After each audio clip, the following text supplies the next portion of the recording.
Hi guys, and welcome to a series that I'm really excited about, and welcome to Mass Effect. Real quick before we get into this, I know a couple people are going to ask me why I'm choosing to start a Let's Play on an 11-year-old game instead of continuing the Red Dead 2 Let's Play, and the honest answer is that I just want to get better at this whole talking while I'm recording myself playing games thing, and I had another 10 or maybe a dozen episodes of Red Dead ready to go, just needed a little bit of editing and they would have been ready for upload. But after I watched them back, I realized that I wasn't happy with the quality of that particular series because I was still learning how to play that game. And basically, I felt like if I wasn't producing good content, if I wasn't putting out something that I thought was entertaining, and you know, if I didn't think it was like high enough quality, then I shouldn't be pushing it out because I didn't think it was funny or really that entertaining to be showing it off to people. So in contrast, this is a series that I grew up with. This is a series that I know pretty well. Anybody who knows me knows that it's really close to my heart, and that I think this is the best story ever told in video games. And maybe I'm a little biased because I just love it so much, but this entire trilogy really just has such a great narrative to it and has such great characters that I figured it would be best for me to just kind of use this as a starting off point. And so if you're looking for like a series, if you're new, welcome, but if you're looking for fresh reactions to the series, then I'm sorry, but you're just not going to find them here. And this is more going to be me kind of running through all three games and dropping commentary and trivia, things that I'm already, aware of or familiar with. And hopefully, if you are new to the series, or if you're new to the Mass Effect games, I should say, I hope you enjoy it. And moreover, I'm going to try not to spoil anything. But if you've already played these games before and you're watching anyways for some reason, then, maybe I'll teach you something that you don't already know. None of them easy. So without any further ado, let's get right into this. I'm just going to kind of set up my character here in the background, not pay too much mind to it. But every time I sit down to play these games, I just get sucked right back into it. It's like being a teenager all over again. And welcome to Alliance Military Data. Here we go with these convoluted menus. They like make you set up your profile. Mass Effect is a unique series just in the sense of like you have this character who you carry through all three games, and the decisions that you make from one game to the next carry over, and they have different ramifications ranging from small like interpersonal things between your character and other characters all the way up to really big like plot changing twists. And let's see here. We're not going to go with just the default Shepard. He's kind of boring looking. In fact, I was thinking about playing female Shepard just because her voice actor is a little bit stronger than the one for male Shepard.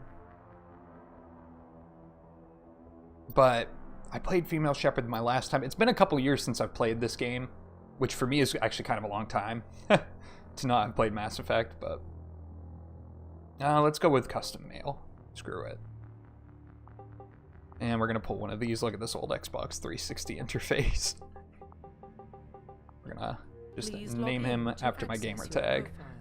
And so right off the bat here, the very first thing we're going to do once these menus decide to let me do it is we're going to choose Shepards Background. So obviously once you've made these choices, once you've made any choice, you're stuck with it.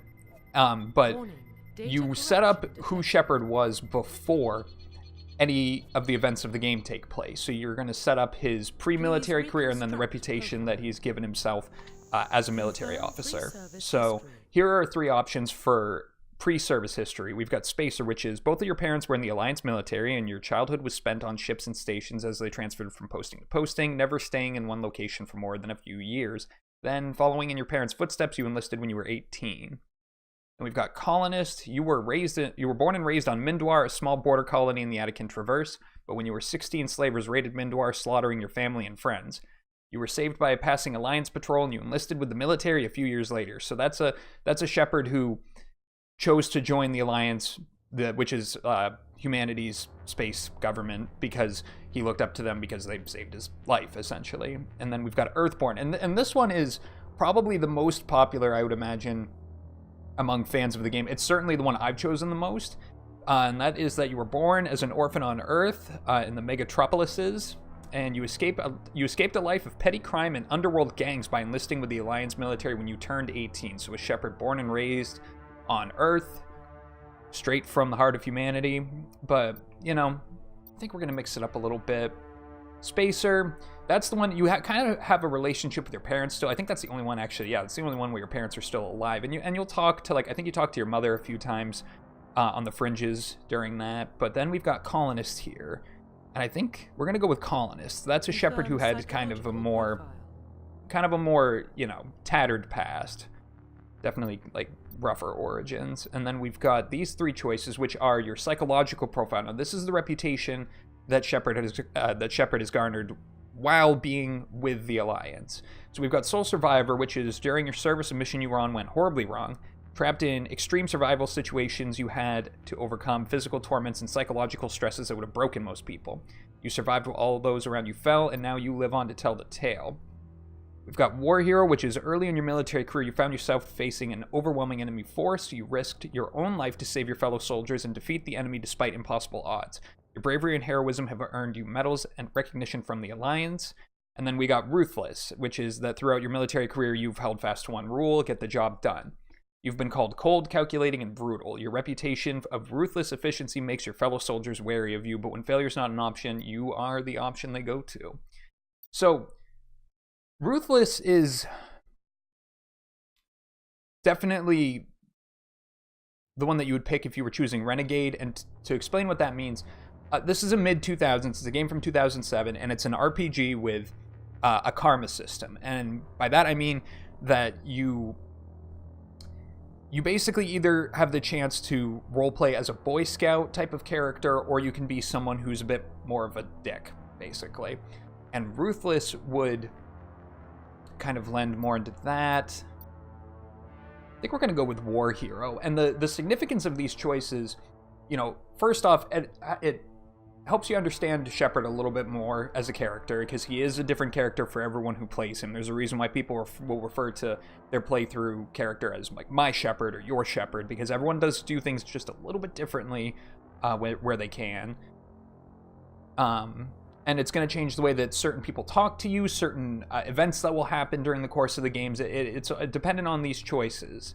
So I think we're actually going to go with this one, with War Hero, because it's kind of ambiguous. You know, it doesn't really lend itself to either being good or bad. And I haven't decided if I'm going to be, you know, Paragon, which is the Boy Scout, or Renegade, which is the dick type of Shepard. But then, so right after that, we actually pick. Now, this is directly connected to gameplay here. We've got our breakdown of the different classes and subclasses. So basically, in all three Mass Effect games, there are three overarching classes, which is combat, tech, and biotics. Combat, pretty much a straight up, it plays more like a shooter than anything else. Engineer, these are sort of like, you know, they're technology-based abilities, like the ability to, you can shut down your enemy's weapons for short periods of time, you can destroy their shields more easily, or like give them sickness, you can hack AI, stuff like that. And then you've got biotics, or the adept class, which is a pure biotic class, and biotics is like a lot like the Force from Star Wars. And I'm going to liken, especially this first game, I'm going to liken it to Star Wars a few times, and I'll explain that. But basically, yeah, like biotics are the Force. I mean, you can see him there, like Shepard's all like glowing purple and looking like he's ready to do some magic tricks. And then you've got, so that basically the soldier is like your pure combat, engineer is your pure tech, and adept is your pure biotics. And then you've got a mixture of all three right here. So infiltrator is sort of like your tech and combat hybrid. Sentinel is a hybrid of the biotics and tech. And then Vanguard is a mixture of combat and biotics. And I'm always torn here, because once you've made this choice, you can't, as with everything, you're going with it. Some people complain about that you have to pick before you've ever played the game, but, you know, it is what it is. And usually I go with Adept, because you got this one ability called Singularity that is just, it's like a giant vortex that you can create on the battlefield, which is a lot of fun with this game. But I always pick that one, so I think we're going to go, I definitely want some biotics. And I'm going to be playing on one of the harder difficulty settings. So I almost never play Vanguard in Mass Effect 1, but I think I'm going to, because you can see here at the bottom it says they use pistols and shotguns and can specialize in medium armor, whereas both the Sentinel and Adept class, the other two Biotic options, they have pistols and light armor. So I think we're going to give ourselves that extra punch where I'm playing on one of the higher difficulty settings. And, oh, that's right. Okay, so because I've beaten the game before on this console, they give you the ability to learn an extra ability. That is so cool. So I could learn Singularity as a Vanguard, but I think we're going to give ourselves just a little bit of tech. Let's go with Electronics. I like the ability that grants you. And we're not going with the default Shepard, just... Kitten. I've got a kitten on my lap, by the way, and he doesn't know how to settle down. Okay, anyways. So, oh goodness. This game, I used to think when I was younger that this game had such an elaborate, like, you know, character creator tool, and it really doesn't. That's a good one to start with. But yeah, you could change all these things if you want to. Generally, I kind of pick the preset and then build around it. Sure, whatever. I'm not going to get too into this because I could just get lost doing it. So I mentioned a minute ago that I'm going to be likening this a lot to Star Wars, and I think the best comparison, it's not in the story. The story in this game is nothing really like Star Wars, but the pacing of the entire trilogy kind of is. And what I mean by that is that your first game here is loaded with exposition. It's got kind of a slow beginning. You know, it's definitely a bit... it's definitely not a super fast-paced plot at the beginning. That's not to say it's not interesting. It definitely has like a lot of good sci-fi hidden in it. But God, this gets so derpy. But anyways, you know, your first one is a lot of exposition. It's a lot of world building. It's a lot of them explaining what we're doing here, the state of the galaxy, so to speak, and sort of holding your hand in terms of explaining things to the player.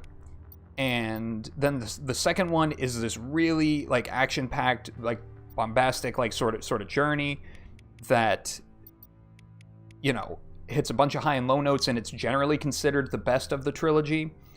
And then you've got the last one, which is, again, very action-packed, lots of payoff in it. I wouldn't quite call it fan service, but it definitely has a lot of, you know, a lot of really cool moments in it. And then an ending, like an actual like finale that a lot of people weren't crazy about. So yeah, in terms of pacing and in terms of the way things actually play out and the pace that they play out at, you know, really easy to make that comparison to Star Wars. But other than that, that's and the whole Biotics being a lot like the Force thing, that's kind of where the similarities stop, in my opinion.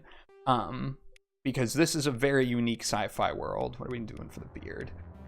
You know, you've never really seen a game that plays out quite like these three do, and they really do all go pretty well together. And you know what? I think that's going to be our Shepard. You can change the way Shepard looks in the sequels if you do so choose. So here we go. Profile reconstruction. My name is Andy Shepard. I was a colonist with a reputation in the military as being a war hero. My class is Vanguard with a little bit of tech thrown in, just a little tiny bit to make things a bit more interesting on the battlefield. So next I think we set up our... You will be unable to change. Yeah, okay, here we go. I think we're gonna choose our difficulty next. Yes, okay, so we're not gonna play on hardcore or insanity because no one's here to watch me die a million times.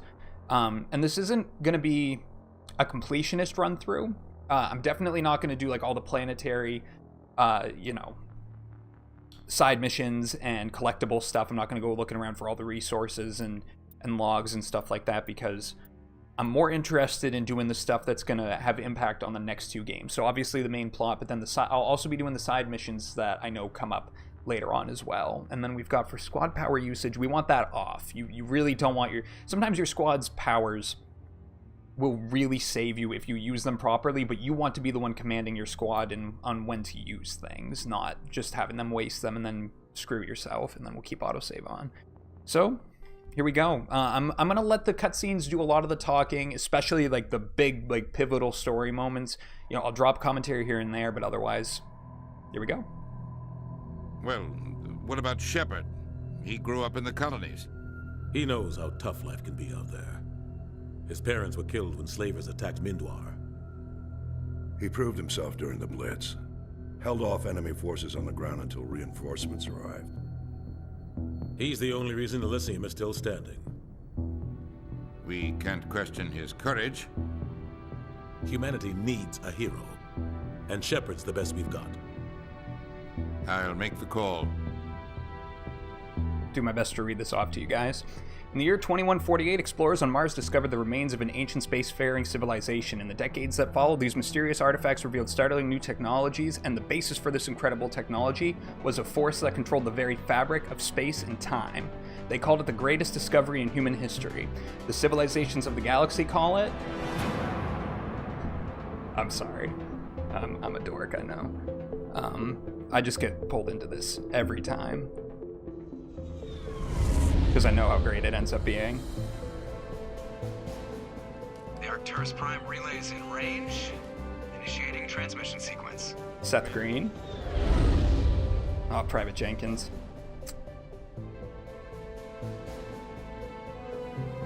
We are connected. Calculating transit mass and destination. This music is so great. The relay is hot. Acquiring approach vector.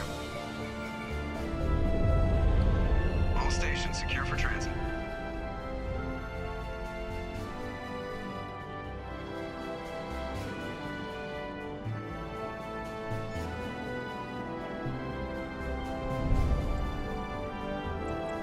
Board is green. Approach run has begun.